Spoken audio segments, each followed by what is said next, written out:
마가복음 9장 1절로 13절까지 저희가 한 목소리로 같이 읽습니다. 아멘. 여러분, 오늘 본문이 이제 그 유명한 변화산 사건 아닙니까? 여러분, 이 스토리가 참 해석하기 여러 가지 이유로 매우 어렵습니다.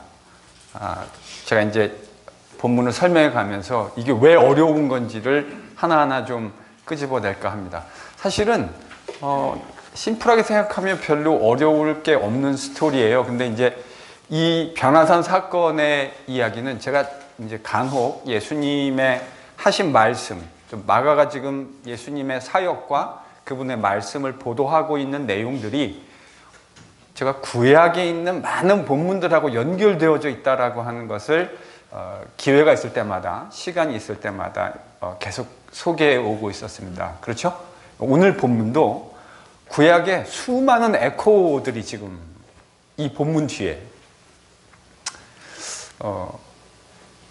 작용하고 있어요. 지금 이제 에베소서를 저희들이 같이 주일날은 묵상하고 있는데, 유대인들이 가지고 있었던 세계관, 이 내용들이 참 중요합니다. 성경 본문을 이해하는 데 있어서 유대인들이 어떤 사고방식을 가지고 있었고, 예수님과 또 사도들, 바울, 이런 분들이 하시는 이야기가 어떻게 그 구약의 배경 속에서, 그런 유대 세계관 속에서 이해되는 얘기, 되게 중요한 내용입니다.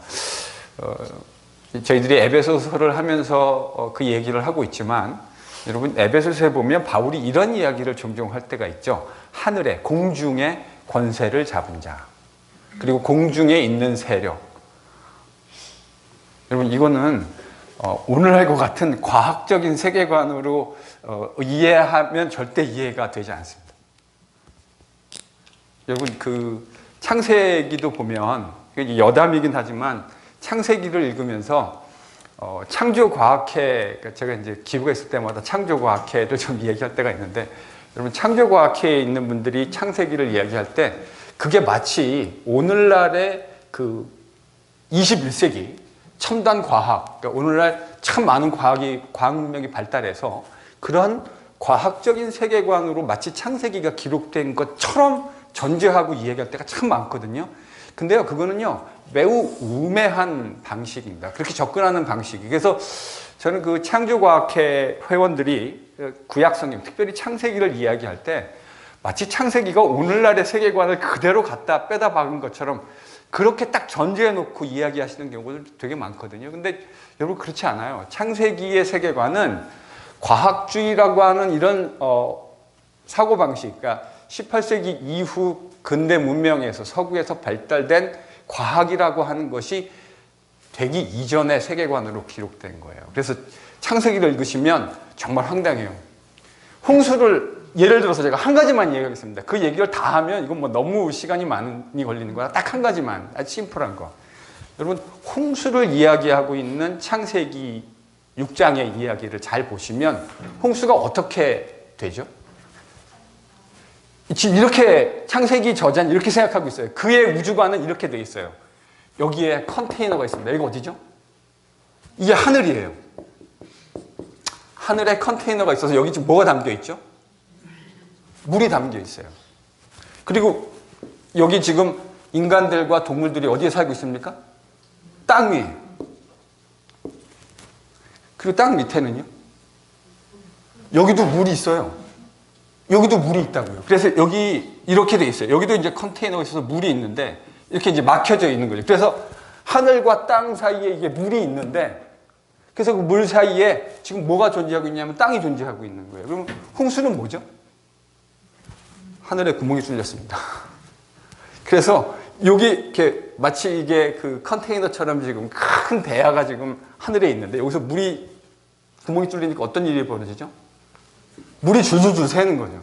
근데 큰일인 게 여기에만 물이 새는 게 아니고요, 여기 있던 것도 터졌어요. 그래서 어떻게 되는 거죠? 위에 있는 물과 아래에 있는 물이 다 터져가지고 여기 그냥 중간이 다 물바다가 되는 거예요. 이게 지금 창세기가 얘기하고 있는 우주관입니다. 여러분, 이렇게 이해하는 건 오늘날의 미국에 있는 초등학교 3학년 아이들도 이게 정확한 과학적인 세계관이 아니란 걸 알아요. 근데 창세기가요, 지금 이런 세계관으로 기록되어져 있다고요. 우리가 이걸 이해하는 게요, 성경을 이해하는 데 있어서 매우 중요해요. 그러니까, 마치 창세기가 오늘날과 같은, 여러분, 하늘 위에 물이 이렇게 담겨져 있는 거 아니잖아요. 하늘 위에 이렇게 물이 담겨져 있습니까? 아니잖아요. 이게 오늘날 미국에 있는 엘리먼터리 아이들 3학년 사이언스 교과서에 보면요, 이게 뭐로 나와 있냐면 서큘레이션이라고 하는 항목으로 나와 있습니다. 그래서 밑에서 물이 있는데 물이 열을 받으면 증발하잖아요. 그럼 올라가다 보면 온도가 차가워지니까 차가워진 것이 물들이 결합을 해서 뭐가 이루어지죠? 구름으로 이루어집니다. 그러다가 날씨가 뜨뜻해지면 그게 어떻게 되죠? 다시? 그래서 다시 비로 땅으로 떨어지잖아요. 여러분, 이게 오늘날 과학적인 설명입니다. 근데 창세기는요, 이런 과학적인 설명을 하지 않아요. 물론 하나님은 다 알고 계셨겠지만 구약에 있는 모세를 비롯한 구약의 저자들은 이런 생각, 제가 재밌는 질문을 하나 해보겠습니다. 모세는 지구가 둥글다고 생각하고 있었을까요? 저는 물론 확정적으로 말하기 참 어렵지만 아니었을 거라고 생각합니다. 그럴 가능성이 훨씬 더 많아요. 그래서 이제 이런 세계관이 성경이 기록된 세계관이라는 걸 저희들이 좀 이해해야 되고, 제가 이야기를 하는 이유는 오늘 이야기가 에베소서 이야기하고도 연관되어져 있고, 또 마가복음 이 말을 이해하려면 우리가 좀 유대인의 세계관을 이해할 필요가 있는데, 그래서 유대인들은 하나님이 천지를 창조하셨다, 이런 세계관을 가지고 있잖아요. 근데 그것이 인간으로 인해서 다 망가졌다. 근데 인간이 망가뜨린 것에, 그러니까 인간이 주범이긴 한데 여기에 아주 스니키한 피겨가 하나 들어오죠. 창세기를 보면. 누구죠? 뱀. 사탄이라고 말씀하지 마십시오. 창세기에는 사탄은 없습니다. 많은 분들이 그 뱀을 사탄으로 이제 저희들이 그냥 딱 동일시하는데, 창세기에는 뱀입니다. 그렇죠? 뱀이 들어와서 하나님이 창조하신 사람들을 꼬였죠. 그래서 이 모든 것이 다 망가지게 되었습니다. 유대인들의 사고방식에 바로 그 옛적 뱀, 즉 사탄, 우리가 이제 일반적으로 얘기하는 사탄, 그 세력들이 어디에 존재한다고 생각했냐면 이 하나님이 위에 계시는 하늘 말고 그 밑에 하늘, 공중, 거기에 누가 존재한다고요? 사탄과 그의 졸개들이. 그러면 사탄과 그의 졸개들은 하는 역할은 하나님의 피조 세계들이 끊임없이 하나님을 거역하면서 살아가도록 조장하고 그들을 현혹시키는 역할. 그러면 여러분, 하나님이 승리를 거두신다고 하는 건 이런 문맥에서, 그러니까 유대인들은 이미 하나님이 만드신 세상이 망가졌고 그 망가진 것이 사탄에 의해서 계속 멜펑셔닝 하는 구조로 가고 있는데, 하나님이 세상을 다시 회복하시는 날, 그러면 그 승리는 누구에 대한 승리여야 말이 되죠? 그 공중에 권세를 잡고 있는 자를 쳐부수는 것이 하나님의 승리입니다. 그래서 이 땅에서 이 공중에 있는 그 영적인 세력에 의해서 통제되고 있는 사람들을 다시금 끄집어내는 것, 이걸 에베소서가 뭐라고 부르죠? 여러분 대답하실 수 있을 것 같은데, 요 세력의 성경은 제가 이제 기회가 있을 때마다 말씀을 드리려고 다 말씀드리지 않았어요. 요 세력들이 이 땅에 있는 하나님의 사람들, 하나님의 형상으로 만들어진 사람들을 종으로 삼았다고요. 그 종 삼은 사람들을 하나님이 승리를 거두실 때 이 사람들을 여기 종에서부터 속량, 바울이 속량이라는 말을 할 때 바로 그 아이디어가 이 세계관입니다. 그래서 지금 이 공중의 세력들이 있는데, 영적인 세력들이 있는데 정세라고도 번역했고 권세라고도 번역했고, 이 세력들로부터 땅에 있는 하나님의 피조물들을 구속해내는 걸 속량이라고 얘기하고, 그런 일들을 종말론적인 승리라고 표현합니다. 승리. 그래서 성경이 얘기할 때 승리는 바로 이 세력을 하나님이 제압하시는 것. 오늘 본문을 이해하시려면 이 이야기를 조금 이해하셔야 본문이 이해가 됩니다. 자, 이제 변화산으로 다시 돌아가 보죠. 자, 변화산. 제가 아까 변화산이 좀 어렵다 그랬지 않습니까? 그 내용이 실제적으로 어려운 내용들이 좀 나오는데, 그런데 그럼에도 불구하고 변화산이 주려고 하는 메시지는 아주 클리어합니다. 여러분, 변화산은 지금 어떤 문맥 가운데 위치해 있냐면, 예수님이 바로 8장 마지막에서 예수님이 그리스도라고 하는 사실을 베드로가 고백하고 난 다음에 예수님은 뭘 말씀하셨죠? 예, 조용히 하라고 말씀하셨고요. 조용하라고 말씀하시면서 말씀하신 것이 뭐냐면, 예수님은 그리스도는 그리스도인데, 이 그리스도는 무슨 그리스도라고요? 고난받는 그리스도다. 여러분, 이 얘기가 매우 샤킹한 이야기였다라는 이야기를 말씀드렸습니다. 그러니까 이제 아마 베드로를 위시한 예수님의 나머지 제자들, 고난받는 그리스도라는 말을 매우 이해하기 힘들었을 것이라고 생각합니다. 그 이유는 제가 수차례 설명한 일이 있습니다. 자, 예수님께서 그 일을 겪고 매우 혼란스러운 제자들에게, 여러분, 맥락이 지금 그래요. 예수님이 메시아이긴 메시아인데, 이 메시아가 유대인들을 사고 속에 메시아는 승리하는 메시아잖아요. 메시아란 말은 제가 누누이 강조했지만 디바인 에이전트입니다. 하나님의 신적 대리인으로 이 땅에 하나님의 승리를 가시적으로 보여주는 역할을 하는, 바로 그분이 메시아인 거죠. 그러니까 메시아가 고난받고 죽임당한다. 이거는 상상할 수 없는 내용입니다. 메시아는 뭐 해야 되는 분이죠? 그 하나님의 영광스러운 승리를 이 땅 가운데 가져와서 가시적으로 어느 피조물도 거부할 수 없는 모습으로 드러내야 하는 역할을 하는 분이 바로 메시아입니다. 그래서 메시아는 곧 승리라고 하는 말, 빅토리라고 하는 말하고 연결되어 있는 말이에요. 근데 지금 예수님이 오셔서 뭐라 했냐면, 베드로가 당신은 메시아입니다 이렇게 고백했는데, 맞다 그렇게 해놓고 예수님이 뭐라 하셨죠? 그 메시아가 죽어야 된다. 그러니까 이거에 대한 설명을 이 오늘 변화산 사건이 다루고 있다라고 하는 것을 여러분이 꼭 큰 그림에 기억하셔야 됩니다. 그래야 변화산 사건이 뭔 이야기를 하는지, 제가 처음 이 변화산 사건을 들었던 것이 국민학교 1학년 때였던 것 같습니다. 전사님이 옛날에 분반 공부라는 걸 하지 않았습니까? 분반 공부 시간에 예수님이 변화되셨대요. 도대체 변화되었다는 게 그 국민학교 1학년짜리 저 머릿속에 이해가 잘 안 돼요.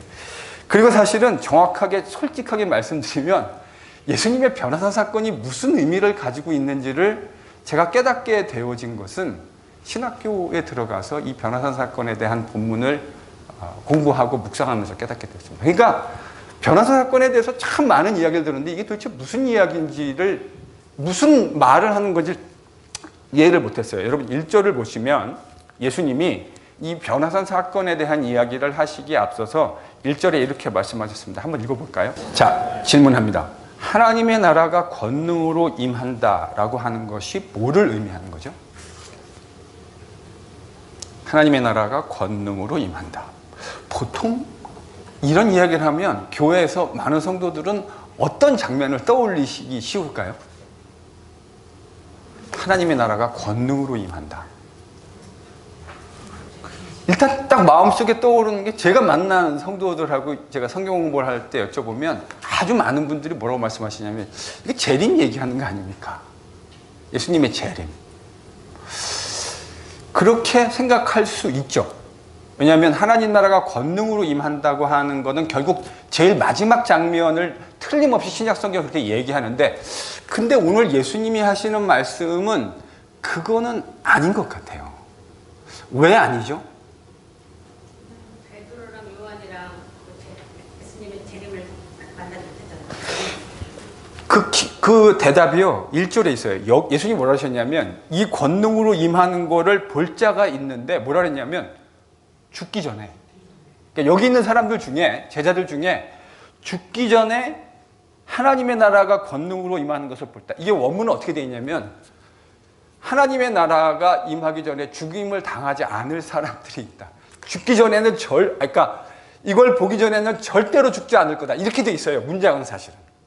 근데 그거는 이제 의역을 한 거죠. 그럼 여러분 만약에 이게 재림이면 다 못 본 거잖아요. 그러니까 예수님이 지금 만약에 이게 권능으로 하나님 나라가 임하는 것을 재림으로 예수님이 생각하셨다면 예수님의 말은 허언이 되는 겁니다. 맞죠?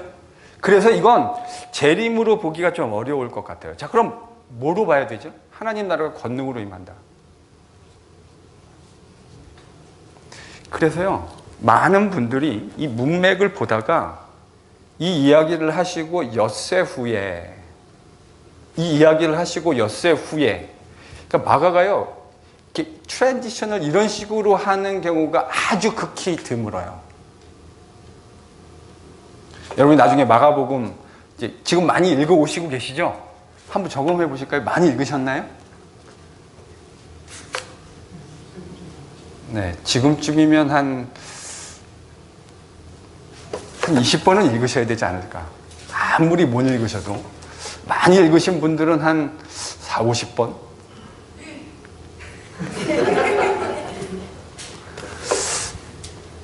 제가 너무 꿈이 너무 야무진가요, 꿈이? 하나님의 나라가 권능으로 임한다라고 말씀하고 난 후에, 엿새 후에, 그러니까 이 트랜지션은 마가복음에서 좀 레어한 트랜지션입니다. 근데 이 말은, 그러니까 저는 이렇게 들려요.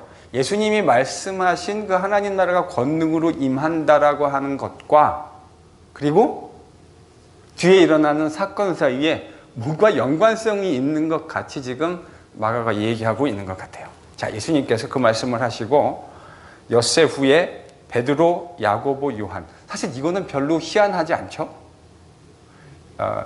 예수님이 늘상 편애. 그걸 편애라고도 표현할 수도 있을지 잘 모르겠는데 예수님은 어떤 이유에선가 제자들의 그룹이 참 다양해요. 그러니까 복음서를 저희들이 잘 보면 예수님 주변에 수많은 사람들을 때로는 제자들이라고 표현하기도 했고요. 그러니까 숫자를 카운트할 수 없는 무리들을 제자로 표현하는 경우들이 있어요. 또 누가복음에 특별히 자주 등장하는데 70명을 예수님의 제자들이라고 표현할 때가 있고요. 또 12를 저희들은 보통 제자들 그럼 늘 12만 생각하는데 사실 그거는 제가 볼 때 별로 정확하진 않아요. 그러니까 제자들이라고 말했을 때 그 제자라는 건 상당히 가변적인, 어떨 때는 셀 수 없는 무리, 70명, 12명, 또 이렇게 3명. 아주 그 소수 정예일 때 등장하는 사람들은 거의 예외 없이 베드로, 야고보, 요한 이렇게 이제 3명을 데리고 높은 산에 올라가셨습니다. 그 앞에서 변형되셨다. 변형되셨다라는 말이 무슨 말일까요? 참 어려워요. 변형된 걸 저희들이 본 적이 없잖아요. 아니, 우리가 뭘 변형된 거를 봐야 이게 맥센스가 잘 되는데 변형된 걸 본 일이 없어요. 그래서 이제 학자들이 여기서 변형됐다라는 말이 도대체 무슨 말일까? 그래서 이제 되게 다양한 의견들이 존재하는데 그래도 가장 주도적인, 가장 많은 학자들은 이렇게 주장합니다. 이게 아마도 예수님이 십자가에서 돌아가시고 부활하셔서 부활하신 다음에 예수님의 몸 상태가 되게 신비한 상태가 되어 계셨잖아요. 그거에 대한 미리 맛보기식의 선취, 그러니까 미리 이렇게 보여주는 그런 어떤 의미가 아닐까라고 생각합니다. 그러나 이것도 여전히 추측일 뿐이에요. 정확하게 이것이 어떤 변형이었는지 알 길이 없습니다. 그러나 본문에서 이 변형이 한 가지 분명한 언어로 표현된 것은 3절이에요. 이 변형 다음에 그 변형을 어떻게 마가가 묘사해주고 있냐면 3절을 읽습니다. 이게 지금 어떻게 됐다는 거죠, 예수님이요? 변형이 되셨는데 그 변형되어진 걸 이제 마가가 묘사해주고 있는데 어떻게 됐대요, 예수님이요? 그러니까 이게 변형된 게 옷이 바뀐 건가요? 왜냐하면 지금 묘사는 옷에 대한 묘사잖아요. 그러니까 변형이라고 하는 건 몸에, 바디에 대한 묘사여야 되는데 지금 실제로 묘사하고 있는 건 옷에 대한 묘사가 등장하잖아요. 이게 어떻게 이해됩니까?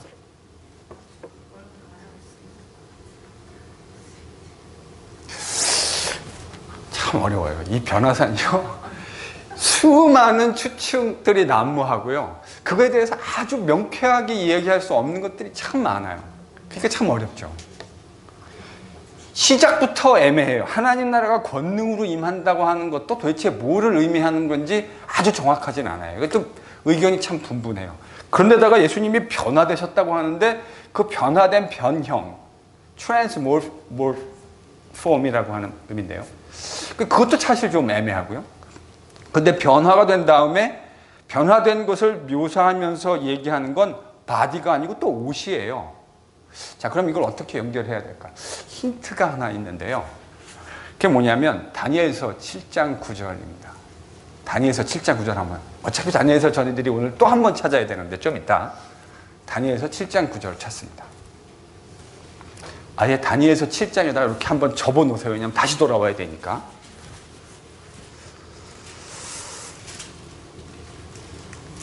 찾으셨어요? 그럼 저희들이 같이 읽습니다. 시작. 내가 우리 왕자가 일적부터 간사시가 가장하셨는데 그의 옷은 기가 가고 그의 머리는 깨끗하지 않았더라고 그의 모자는 불꽃이요 그의 발이 나오는 분이며. 자, 여기 보시면 옛적부터 계시니, 이건 이제 다니엘서에서 매우 유명한 프레이즈입니다. 옛적부터 계시니 누구를 말하는 거죠? 예, 태고 쪽부터 계시니, 그러니까 하나님을 이제 이렇게 표현했어요. 하나님을, 그러니까 유대인들이 이렇게 표현하는데 뭐 여러 가지 이유가 있는데 학자들이 설명하기는, 그러니까 하나님이라고 이렇게 말하는 거를 유대인들이 별로 좋아하지 않잖아요. 하나님의 이름을 부르거나 이런 거를 좋아하지 않는다고요. 그러니까 이제 그러면 하나님이란 이름을 안 부르기 위해서 다른 말로 바꿔야 되잖아요. 그러니까 그 방법이 수동태로 만들어 버리거나 아니면 이렇게 다른, 그러니까 옛적부터 계시니, 그러면 그러니까 은근히 이렇게 해가지고 여러분 제가 1.5세들하고 1세들하고 있으면 때때로 이런 그 문화적인 차이가 있잖아요. 그러니까 1세들은 어떤 이야기를 할 때 이걸 딱 직설적으로 이야기하는 것보다 약간 무슨 말인지 알아듣도록 좀 둘러서 표현하는 것을 좀 좋아하는 경향이 있죠. 그렇지 않습니까? 이거는 옳고 그름의 문제가 아니에요. 근데 저도 1.5세들을 미국에서 참 많이 만났는데 그냥 딱 직선적으로 딱 이야기를 해버리죠. 그럼 이제 어떻게 되죠, 저희들이? 문화적으로 약간 충격을 받습니다. 왜냐하면 저희들은 그렇게 표현하는 거에 익숙하지 않기 때문에. 이건 이제 문화적인 일인데. 지금 여기서도 옛적부터 계신이라고 하는 말은 하나님을 언급하는, 태고 쪽부터 계신이라고 하는 그런 언급입니다. 그런데 그 하나님의 그 신적인 모습을 묘사하면서 지금 뭐가 등장하죠? 옷이 등장하죠. 그래서 그 옷이 어떻대요? 눈같이이다. 그러니까 지금 유대인들의 사고 속에 이렇게 어떤 사람이 옷을 입었는데 옷이 광채가 나고 막 키다라고 하는 건, 그러니까 뭐를 나타내는 수사적 표현일까요? 네, 신성을 가지고 있는 것을 나타내는 수사적 표현입니다.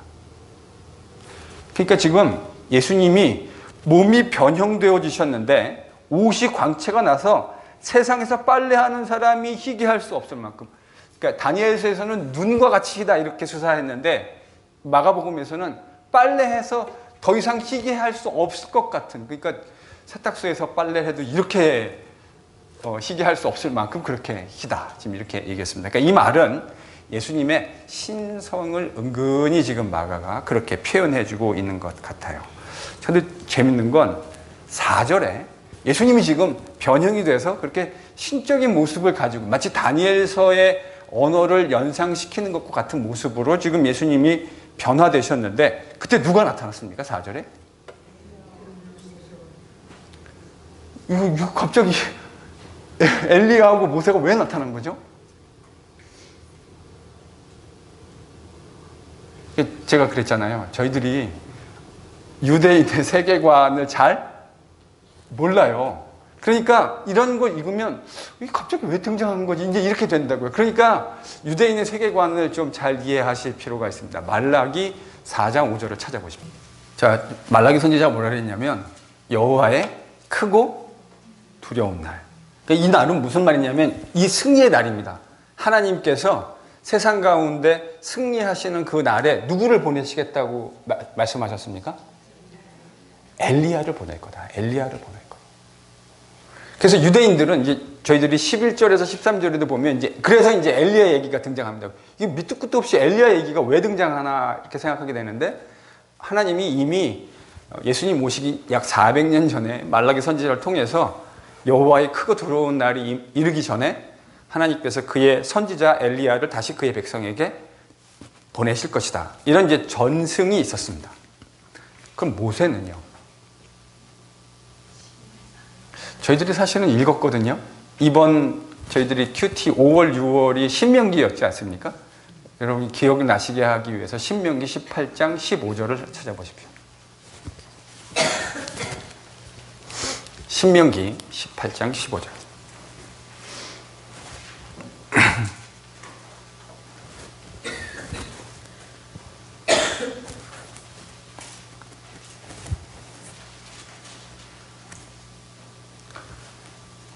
같이 읽습니다. 시작.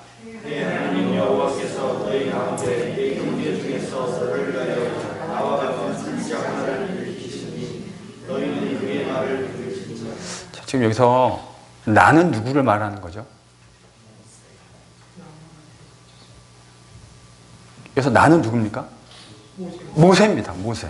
그러니까 모세가 지금 이스라엘 백성에게 하나님께서 나중에 나와 같은 선지자들을 너희들에게 일으키실 것이다. 이렇게 얘기하셨다. 그래서 이제 유대인들은 이 오경, 유대인들에게 오경은 참 중요한 성경이었죠. 그래서 이 신명기 18장 15절에 근거해서 유대인들에게 전승이 하나 만들어집니다. 그게 뭐냐면 하나님께서 마지막 때에 하나님이 승리를 거두실 때에 그의 백성들에게 누구를 보낼 거라고 생각하냐면 모세 같은 사람을 보낼 것이다. 선지자를. 자, 그러니까 지금 신명기 18장 15절, 말라기 4장 5절 등등을 근거로 해서 유대인들은 무슨 생각을 하게 됐죠? 마지막 때가 되어지면 하나님께서 누구를 보낸다고요? 엘리야와 모세 같은 선지자를 보내실 것이다 라고 생각하고 있었습니다. 근데 지금 예수님이 형체가 변화되셨고 그 변화되신 모습이 마치 다니엘서 7장 9절의 언어를 연상시키는 신적인 모습으로 변화되셨는데 그 예수님 주변에 지금 누가 있다고요? 엘리야와 모세가 있다. 자, 그러면 이 이야기는 종합적으로 지금까지 한 이야기를 저희들이 하나로 딱 묶어가지고 얘기하면 예수님이 지금 신적인 모습으로 변화되어져 계시고 그 옆에 엘리야가 모세가 함께 있고 그럼 지금 이 이야기는 뭘 이야기하고자 하는 거죠? 마가가요? 하나님이 약속하셨던 구약에서 말씀하셨던 그 승리의 때가 바로 지금 와 있다라고 하는 사실을. 자, 이렇게 이해한다면 예수님께서 하나님의 나라가 권능으로 임하는 것을 볼 자도 있다. 그러니까 죽기 전에 볼 자들, 여기 있는 자들 중에 볼 자도 있다라고 하는 것은 지금 뭐를 이야기하는 것으로 이해하는 것이 적절할까요, 이제? 이 변화산 사건은요. 여러분 이제 좀 링크가 좀 만들어지시죠. 그러니까 여기서 예수님이 하나님 나라가 권능으로 임하는 것 죽기 전에 볼 사람도 있다라고 하는 말은 제가 볼 때 일단 이 문맥에서 틀림없이 변화산 사건을 이야기하는 것으로 읽어야 될 것 같습니다. 왜냐하면 하나님이 말씀하셨던 엘리야와 모세와 같은 선지자들이 등장하는 것이 바로 유대인의 그 세계관 속에서 마지막 때 하나님이 메시아를 통해 승리하시는 바로 그 이야기와 연결되어져 있거든요. 그러니까 지금 그 가장 대표적인 두 선수가 딱 등장한 거예요. 누구랑 함께요? 예수님과 함께. 자, 그러니까 이 맥락 속에서 이 말의 의미를 깨달았을 베드로. 근데 이제 그 영광에 어떻게 된 거죠? 어떻게 보면 상당히 압도된 것 같아요. 그러니까 그 구약에서 보면 왜 하나님의 영광을 접했을 때 인간들에게서 보여주는 그런 두려움의 반응이 있지 않습니까? 그러니까 하나님의 신적인 존재를 대면했을 때 인간들에게 생기는 공통적인 반응이 두려움이거든요. 그 바로 두려움이 5절, 6절에 표현되어져 있죠. 특별히 6절에 보면 5절에는 베드로가 뭐라 그러냐면 저희들이 잘 아는 것처럼 뭐라 그랬습니까? 제가 초막을 3개 시켰습니다. 하나는 주님을 위해서, 엘리야를 위해서, 모세를 위해서. 근데 6절은 이거 되게 재밌게 표현했어요. 베드로가 한 이 이야기가 지금 뭐라고 얘기하고 있는 겁니까? 자기가 뭔 말 하는지? 그러니까 지금 이거 뭐냐면 베드로가 이런 뉘앙스 아닙니까? 이 말도 정확하게 뭐를 의미하는지가 분명하지 않아요. 제가 그랬잖아요. 이 변화산의 이야기는 정말 애매한 것들이 계속해서 등장해 갑니다. 좀 이따 더 있는데 여하간 하나 분명한 건 베드로가 지금 무슨 말을 하고 있는지 자기도 잘 모르고 있는 것 같은 느낌이 매우 강해요. 그 이유가 뭐냐면 무서워했기 때문입니다. 그러니까 베드로만 무서워한 게 아니고 재밌게 표현했는데요. 그들이, 그러니까 누구를 말하는 거죠? 야고보와 요한도 함께 무서워한 겁니다.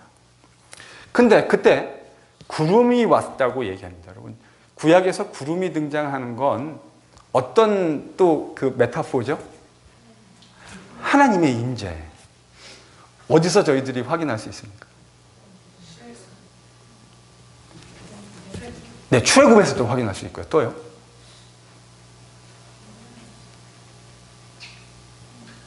솔로몬이 성전 지었을 때 하나님의 구름이 빽빽하게. 그러니까 이 메타포는 하나님의 임재를 나타내는 메타포입니다. 자, 그리고 나서 그 속에서 소리가 납니다. 뭐라고 소리가 났습니까? 이는 내 사랑하는 아들이니 너희는 그의 말을 들을지어다. 근데요, 앞에는 하나님께서 이제 예수님을 향해서 이는 내 사랑하는 아들이니 라고 말씀하신 것 같고, 근데 너희는 그의 말을 들을지다 라고 하는 이 말은 우리가 어디서 아까 읽었죠? 신명기 18장 15절에서요. 신명기 18장 15절. 그러니까 예수님이 선지자만은 아니시지만 예수님도 자신의 사역을 제가 마가복음에서 예수님도 선지자적인 사역이라고 이해하고 있었다고 말씀드리지 않았습니까? 그러니까 예수님이 지금 말세에 하나님이 보내실, 종말에 보내실 바로 모세와 같은, 엘리야와 같은 선지자로 지금 이 마가복음에 등장합니다. 그래서 하늘에서 구름이 덮이고 소리가 났는데 이는 내 사랑하는 아들이니 그의 말을 들을지어다. 이렇게 이제 소리가 났습니다. 이 이야기는 제가 아까 얘기했던 대로 이 말의 의미가 뭘까? 이 종말에 하나님이 메시아를 보내실 거라고 얘기했는데 지금 예수님이 오셔가지고 그 메시아가 뭐 할 거라고 말씀하셨죠? 고난받고 죽을 거다. 그러니까 이게 이해가 잘 안 되지 않겠습니까? 제자들 입장에서. 근데 하나님이 신적인 모습을 통해서 지금 그러니까 논리적으로 뭐를 설명해 주시는 것이 아니라 신적인 압도되는 것을 통해서 이 제자들에게 설명해 주고 계시는 거라고 저는 이해가 돼요. 그러니까 논리적으로 이건 이렇게 해서 이렇게 되는 거야를 설명하시는 게 아니고 그냥 거부할 수 없는 신적인 그 인재를 경험하면서 하나님이 딱 얘기하시는 거죠. 그의 말을 들어라. 그러면 이 문맥 속에서 그의 말이라는 말은 무슨 말을 딱 집어서 얘기하시는 것처럼 들리십니까? 여러분 이렇게 들을 수 있지 않을까요? 메시아가 지금 죽는다고 얘기하는 게 잘 이해가 안 되는 거 하나님도 잘 알고 계실 거라고요. 그러니까 그럼에도 불구하고 그가 하는 말을 잘 들어라. 지금 이렇게 저는 이제 그렇게 이 본문을 이해해야 된다고 생각합니다. 잘 이해가 되지 않지만 그러나 하나님이 누구도 거부할 수 없는 신적인 지금 영광으로 나타나셔서 제자들에게 그는 내 아들이고 내 사랑하는 아들이고 그가 하는 말을 잘 들어라 이렇게 이제 말씀하셨습니다. 근데 이제 둘러보니까 어떻게 되어 있습니까? 엘리야하고 모세 사라져버리고 지금 누구하고 누구만 있어요? 예수님과 제자 셋 이렇게 딱 있는 겁니다. 자, 그래서 예수님이 9절에 산에서 내려오시면서 근데 경고하시는데 뭐라 그러냐면 본 거 아무에게도 말하지 마라. 마가복음에서 이런 얘기 되게 많이 나오죠. 말하지 마. 말하지 마. 근데 재밌는 건 오늘 요 내용에는 시한부적인 제한이 달려 있어요. 언제까지 말하지 않는 겁니까? 인자가 죽은 자 가운데서 살아날 때까지. 그냥 말하지 마 이게 아니고 말하지 않는데 언제까지만 말하지 마냐면 인자가 죽은 자 가운데서 살아날 때까지. 근데요, 이 말도 정말 제자들은 이해하기 꽤 힘들었을 거예요. 왜요? 인자가 죽는다고 얘기하거든요. 이참에 저희들이 다니엘서 7장을 이제 다시 한번 찾아봐야 됩니다. 아까 제가 다니엘서 다시 본다 그랬잖아요. 다니엘서 7장 13절로 가보십시오. 여러분 지금 인자가 구름을 타고 와가지고 어디로 간대요? 옛적부터 계시니. 제가 이 본문을 설교한 일이 있습니다. 기억나시나요?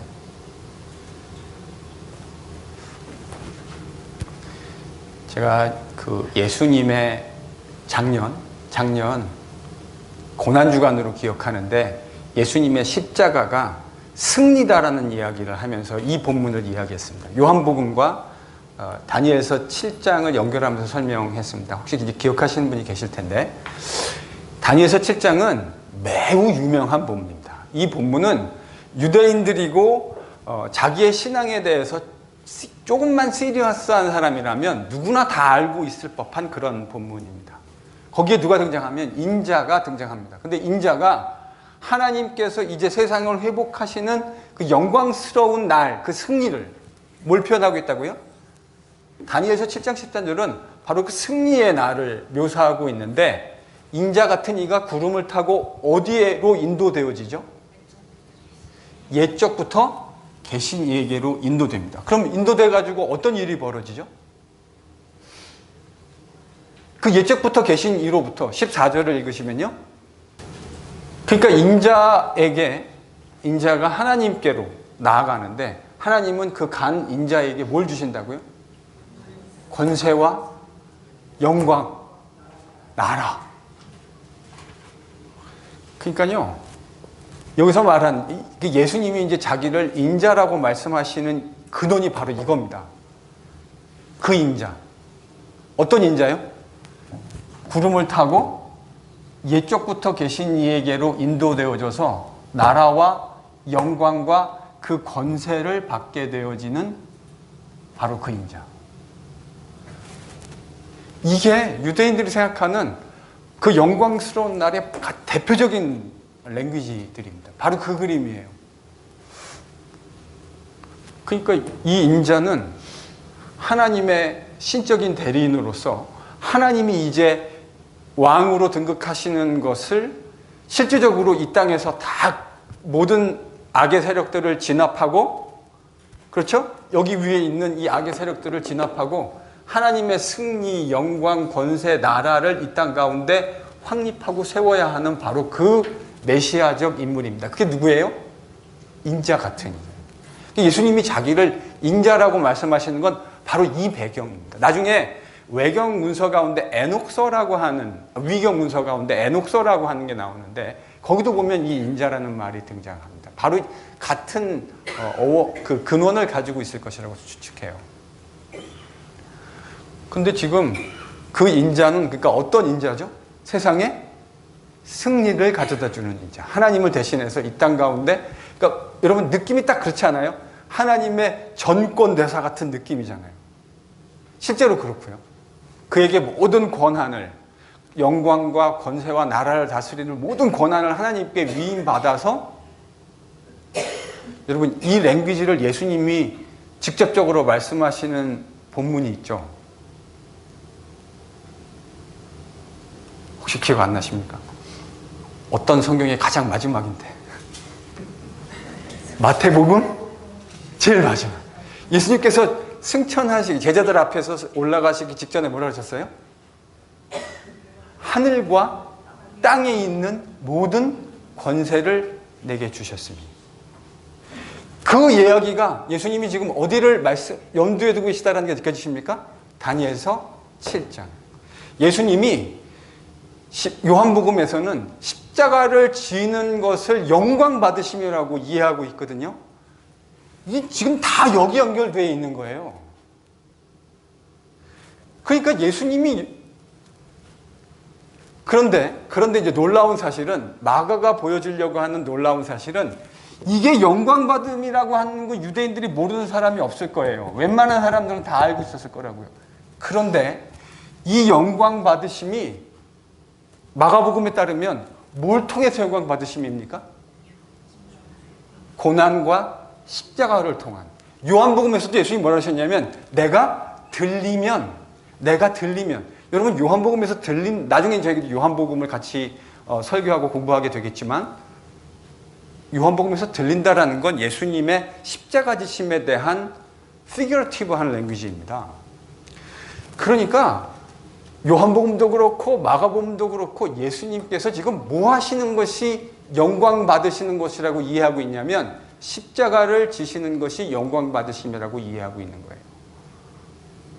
마가는 아예 앞에서 분명하게 예수님이 내가 그리스도라고 네가 고백했는데 그 그리스도가 십자가를 지고 고난받고 죽고 부활할 것이다라는 이야기를 말씀하셨잖아요. 이 지금 바로 그 이야기입니다.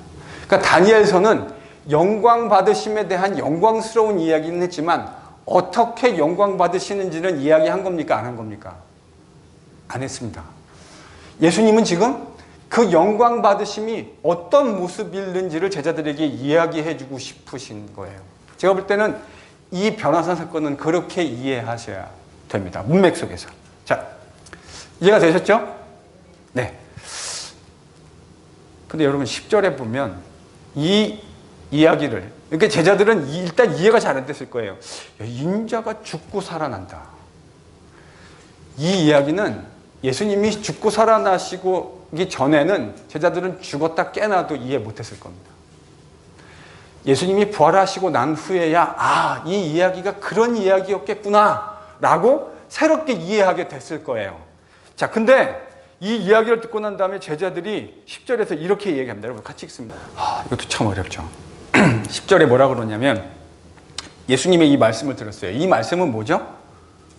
인자가 죽은 자 가운데서 살아날 때까지 그 이야기 본 거 너희들이 아무한테도 하지 마라. 이 이야기를 마음에 두고 문의하되, 서로 문의하되. 그러니까 제자들 셋이서 지금 서로 얼굴 쳐다보면서 뭐라 그랬냐면 죽은 자 가운데서 살아나는 게 뭔 얘기냐. 지금 서로 이러고 있다고요. 이렇게 저희들 이렇게 눈이 세 명이 마주쳤어요. 지금 예수님이 인자가 죽은 자 가운데서 살아날 때까지 아무 얘기도 하지 마라. 이렇게 말씀합니다. 아니, 죽은 자 가운데서 살아난다는 게 도대체 무슨 얘기야 이게. 지금 이러고 있는 거라고 제자들이. 서로 눈 보면서. 자, 그러면 이 말은 제자들이 부활 자체에 대해서 무슨 말인지 전혀 깜깜하고 이해 못했다는 말입니까? 이거 문자적으로 읽으면 어떻게 들리냐면 죽은 자 가운데서 살아나는 게 도대체 뭐냐? 그러니까 부활이 뭐냐? 이렇게 질문한 것처럼 들린다고요. 그 말은 제자들이 마치 부활이 뭔지 하나도 모르고 있는 것처럼 들려요. 맞습니까? 그렇게 읽을 수 있는 가능성이 있어요. 근데 저는 그 가능성은 별로 없을 것 같아요. 왜 그런가? 요한복음 11장 24절을 찾아보십시오. 오늘 진짜 어려운 이게 정말 설명하기 어려운 본문인데, 네. 그렇지만 말하려고 하는 바는 저는 매우 분명하다고 생각합니다. 그 안에 디테일 가운데 어려운 내용들이 참 많아요. 요한복음 11장 24절 같이 읽습니다. 시작.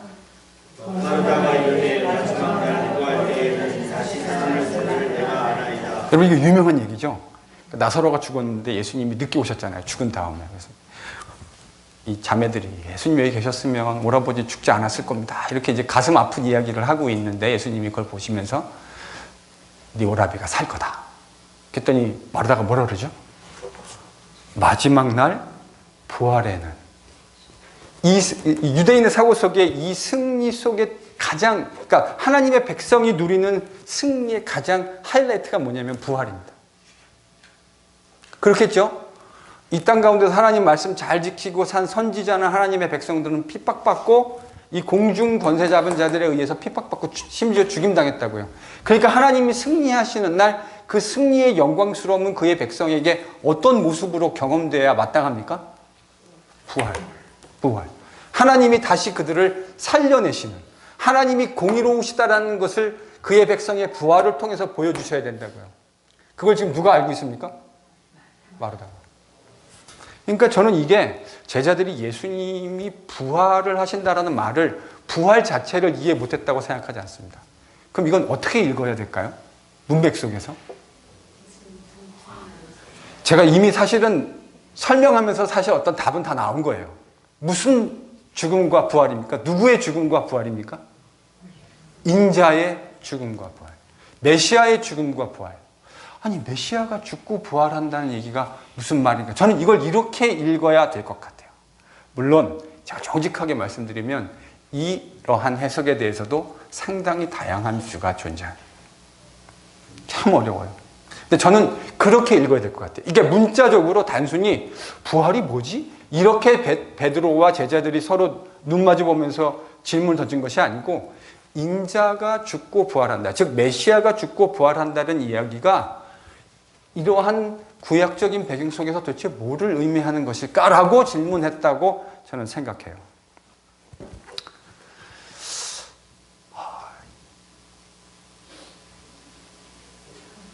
자, 다음 주에요. 이 이야기를 좀 하나 하죠. 오늘 본문에서 마가 저자가 하려고 하는 이야기 핵심은 전 이건 것 같습니다.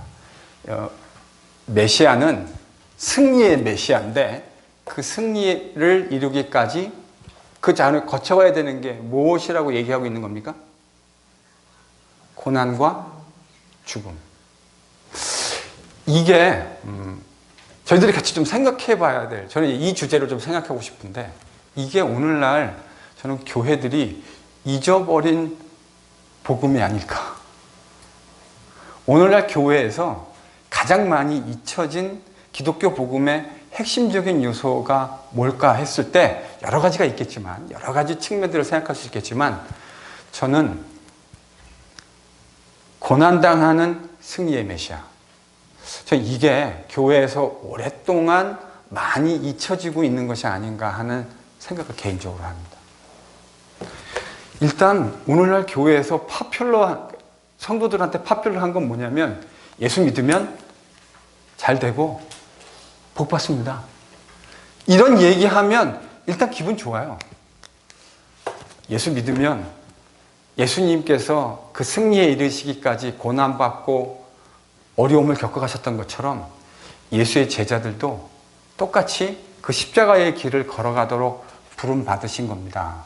이게 예수의 제자가 된다는 의미고, 제자도의 길은 그러니까 십자가를 지는 길입니다.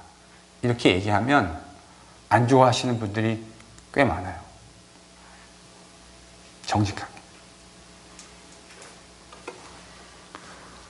근데 어쩔 수 없어요. 이게 복음이에요. 여러분, 예수의 제자가 된다고 하는 건 십자가를 지고 가는 길입니다.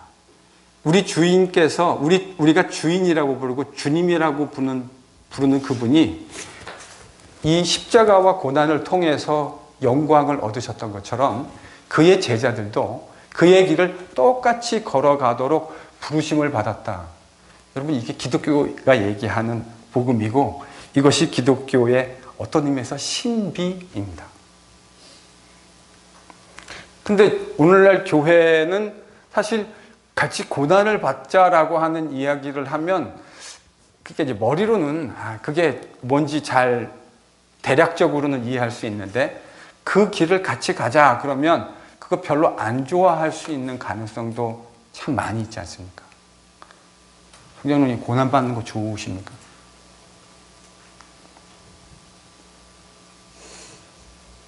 대답을 해주셔야. 고난받는 거 좋으세요? 고난받는 거를 그 자체로 좋아할 사람이 몇 명이나 되겠습니까?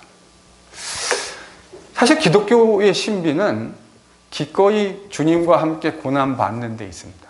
거기서 부활을 경험할, 그러니까 육체적으로 부활을 나중에 저희들이 틀림없이 경험하게 되겠지만 상징적이고 은유적으로라도 그리스도와 함께 죽게 되어질 때 그 속에서 부활을 경험하는 일들을 저희들이 경험하게 됩니다.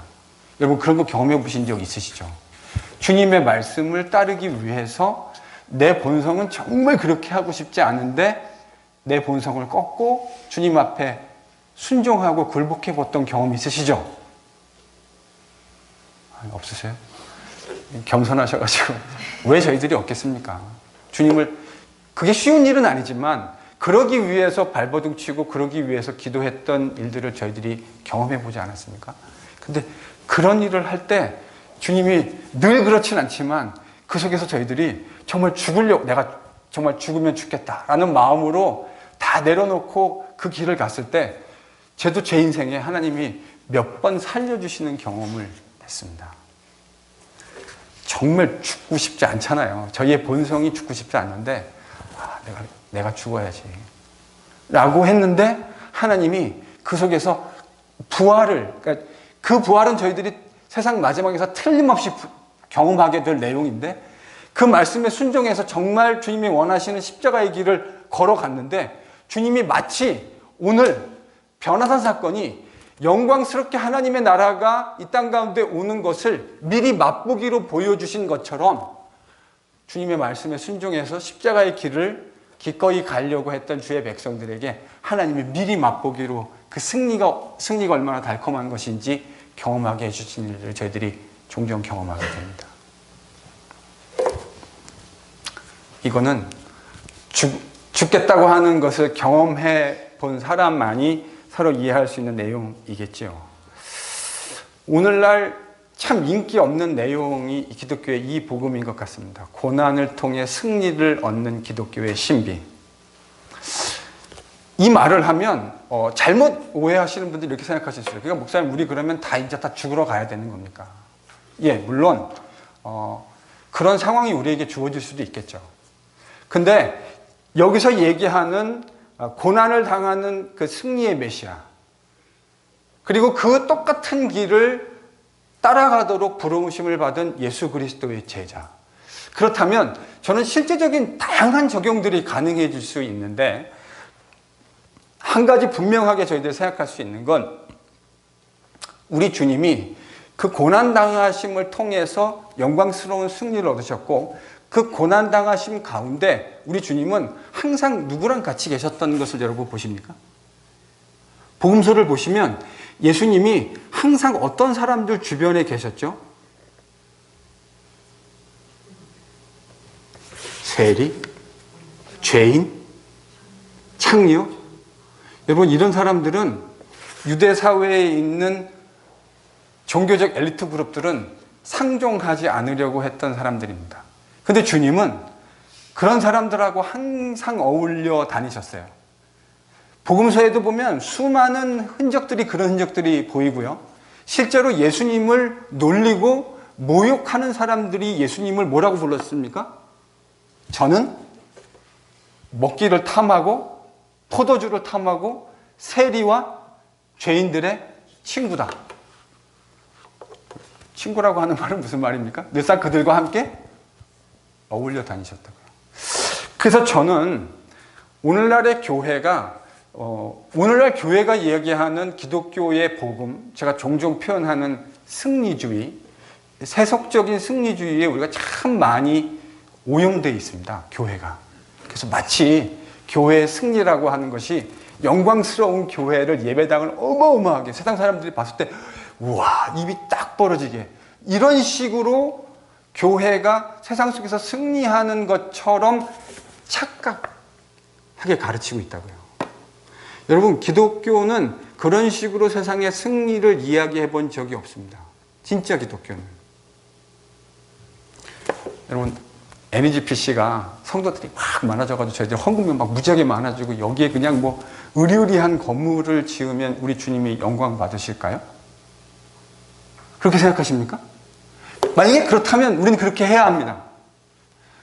우리가 정말 이곳에 의리의리한 건물을 짓고 사람들이 봤을 때 이야 하나님의 영광 대단하네 라고 그렇게 건물을 짓는 것이 하나님께 진짜 영광이 된다면 우리 그렇게 해야 합니다. 그런데 기독교의 복음은 그런 것을 승리와 영광이라고 얘기한 일이 없어요. 뭐가 승리죠? 십자가를 지고 고난을 통과하는 것이 곧 영광이고 승리입니다. 고난이 좋지는 않지만 살다 보면 그 고난을 피해갈 수 없고 지나가야 하는 것들을 참 많이 경험하게 되지 않습니까? 여러분, 기꺼이 지고 가십시오. 그것이 내가 주님을 닮아가고 예수의 제자의 길을 걸어가게 하는 영적인 비결이 됩니다. 저도 같이 신앙생활하는 성도들 가운데 이루 말할 수 없는 고난을 겪는 성도들을 봅니다. 목회 현장에서.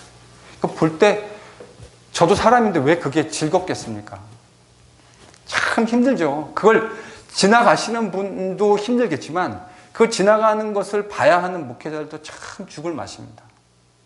근데 제가 하나 배운 게 있어요.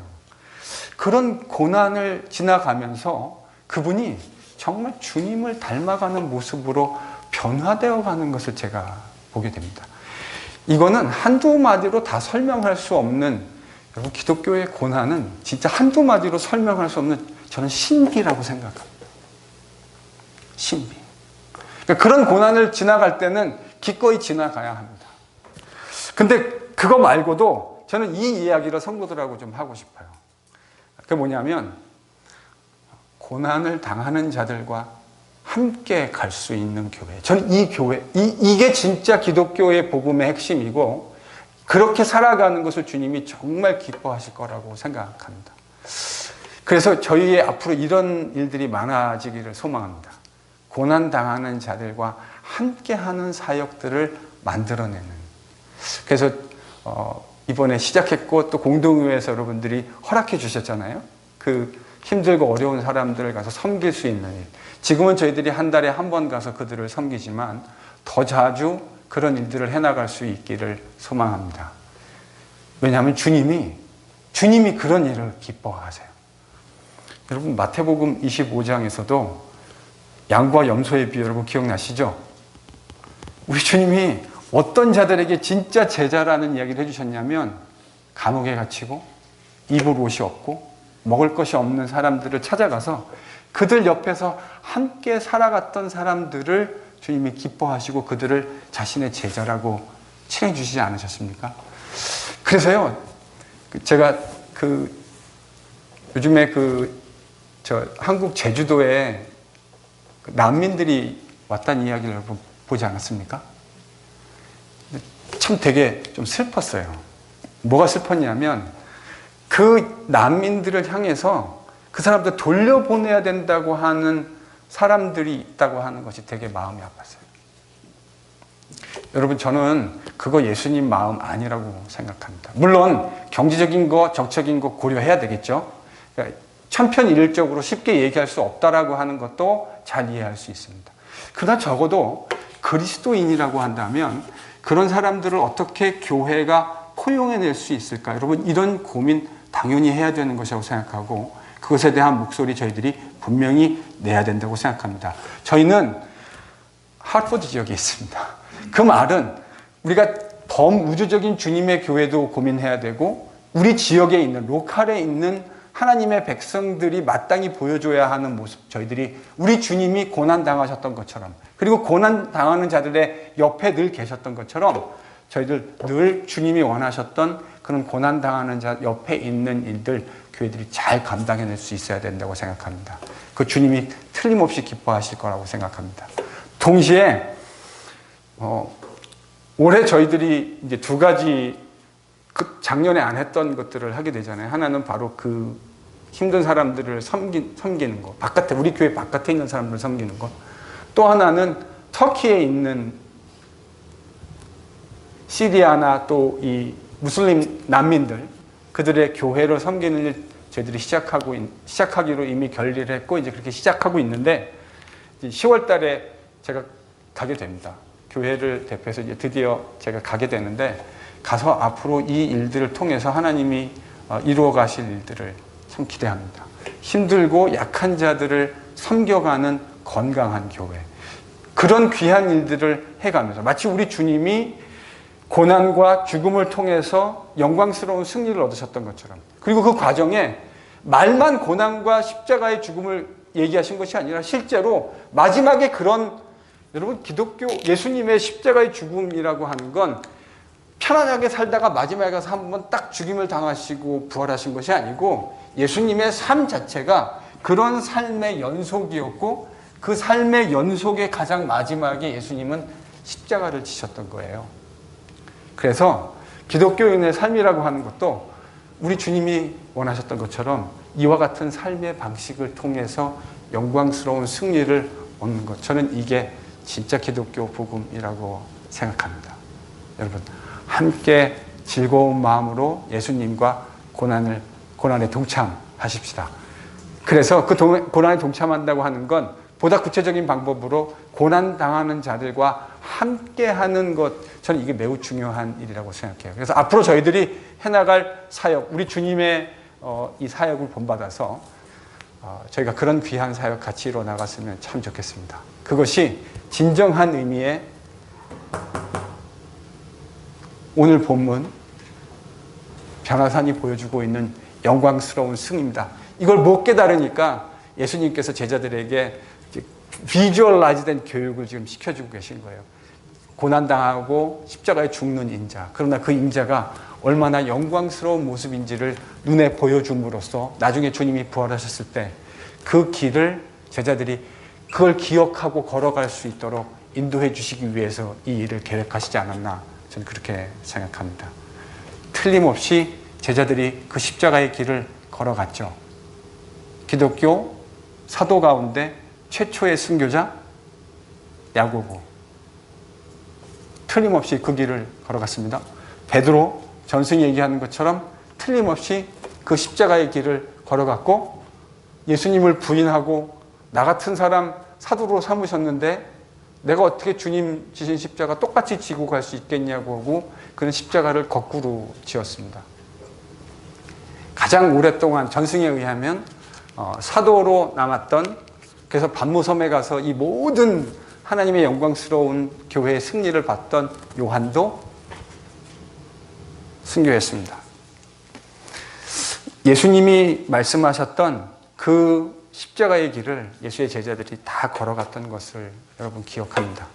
여러분 세상에 젖은 번영의 복음, 사실 복음이 아닌데 여러분 저희들이 그런 것들을 잘 씻어내고 그런 세상적인 때들을 마음속에서 잘 벗어낼 수 있었으면 좋겠습니다. 그래서 저는 목사를 이렇게 정의합니다. 그냥 고난당하고 있는 성도들과 함께 같이 고난당하는 영광스러운 자리, 힘들고 어렵고 아프고 수많은 이루 말할 수 없는 고난을 지나가고 있는 성도들과 함께 그 고난에 동참하는 사람, 그 영광스러운 자리. 근데 여러분 그걸 잘 지나가면 우리에게 뭐가 주어져 있습니까? 영광스러운 승리, 약속되어 있는 승리가 우리를 기다리고 있습니다. 여러분 기꺼이 크고 작은 고난 관계없이 주님이 원하시는 그 십자가의 길 함께 걸어갈 수 있는 저희들이 될 수 있기를 바랍니다. 기도하겠습니다.